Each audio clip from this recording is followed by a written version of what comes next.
ಕರ್ನಾಟಕದಲ್ಲಿ ಮೊದಲ ಹಂತದ ಲೋಕಸಭಾ ಮತದಾನಕ್ಕೆ ಕ್ಷಣಗಣನೆ ಶುರುವಾಗಿದೆ. ಇವತ್ತು ಸಂಜೆ 6 ಗಂಟೆಗೆ ಬಹಿರಂಗ ಪ್ರಚಾರಕ್ಕೆ ತೆರೆ ಬಿದ್ದಿದ್ದು ಘಟಾನುಘಟಿ ನಾಯಕರು ತಮ್ಮ ಅಭ್ಯರ್ಥಿ ಪರ ಮತಶಿಕಾರಿ ನಡೆಸಿದರು. ಬೃಹತ್ ಸಮಾವೇಶ, ಭಾರೀ ಮೆರವಣಿಗೆಗಳೊಂದಿಗೆ ಅಬ್ಬರಿಸಿದ್ದಾರೆ. 14 ಕ್ಷೇತ್ರಗಳಲ್ಲಿ ಬಹಿರಂಗ ಪ್ರಚಾರಕ್ಕೆ ತೆರೆ. 144 ಸೆಕ್ಷನ್ 3 ದಿನ ಮದ್ಯ ಮಾರಾಟ ಬಂದ್. ಮೋದಿ, ಅಮಿತ್ ಶಾ, ರಾಹುಲ್, ಪ್ರಿಯಾಂಕಾ, ಸಿದ್ದು, ಡಿಕೆಶಿ, ಯಡಿಯೂರಪ್ಪ, ಕುಮಾರಸ್ವಾಮಿ ಒಬ್ಬಿಬ್ಬರಲ್ಲ, ರಾಷ್ಟ್ರ ನಾಯಕರಿಂದ ಹಿಡಿದು ರಾಜ್ಯದ ಕಲಿಗಳೆಲ್ಲ ದಿಕ್ಕುಗಳಲ್ಲೂ ಮತಬೇಟೆಯಾಡಿದ್ರು. ಇದೀಗ ರಾಜ್ಯದ 14 ಕ್ಷೇತ್ರಗಳಲ್ಲಿ ನಡೆಯುವ ಮೊದಲ ಹಂತದ ಮತದಾನಕ್ಕೆ ಬಹಿರಂಗ ಪ್ರಚಾರ ಅಂತ್ಯವಾಗಿದೆ.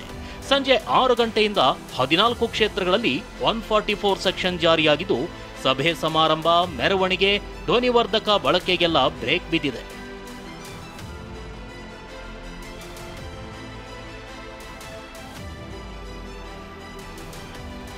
ಹದಿನಾಲ್ಕು ಕ್ಷೇತ್ರಗಳಲ್ಲಿ 3 ದಿನ ಮದ್ಯ ಮಾರಾಟ ನಿಷೇಧ.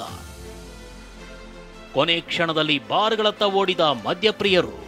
ನಾಡಿದ್ದು ಮತದಾನ ನಡೆಯಲಿದ್ದು 14 ಕ್ಷೇತ್ರಗಳಲ್ಲಿ ಸಂಜೆ 6 ಗಂಟೆಯಿಂದಲೇ ನಿಷೇಧಾಜ್ಞೆ ಜಾರಿಯಾಗಿದೆ. ಈ ಹಿನ್ನೆಲೆಯಲ್ಲಿ 3 ದಿನ ಮದ್ಯ ಮಾರಾಟಕ್ಕೂ ನಿಷೇಧ ಹೇರಲಾಗಿದೆ. ಇಂದು ಸಂಜೆ 6 ಗಂಟೆಯಿಂದಲೇ ಲಿಕ್ಕರ್ ಶಾಪ್ಗಳು ಕ್ಲೋಸ್ ಆಗಿದ್ದು, ಶುಕ್ರವಾರದ ತನಕ ಮದ್ಯ ಮಾರೋ ಹಾಗಿಲ್ಲ. ಇನ್ನು ಸಂಜೆ ಬಾರ್ಗಳು ಬಂದಾಗೋ ಸಮಯ ಹತ್ತಿರ ಆಗ್ತಿದ್ದಂತೆ ಮದ್ಯಪ್ರಿಯರು ಓಡೋಡಿ ಬಂದ್ರು. 3 ದಿನಕ್ಕಾಗುವಷ್ಟು ಮದ್ಯ ಖರೀದಿಗೆ ಮುಗಿಬಿದ್ರು.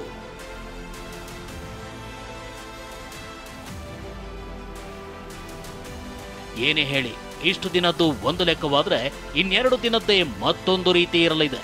ಇಲ್ಲಿ ತನಕ ಅಬ್ಬರಿಸಿದ್ದ ನಾಯಕರೆಲ್ಲ ಮನೆಯಲ್ಲೇ ಕೂತು ರಣತಂತ್ರ ಹೆಣೆಯಲಿದ್ದಾರೆ. ಮನೆ ಮನೆಗೂ ತೆರಳಿ ಪ್ರಚಾರ ಮಾಡ್ತಾ ಮತ ಶಿಕಾರಿ ನಡೆಸಲಿದ್ದಾರೆ. Bureau report, TV9.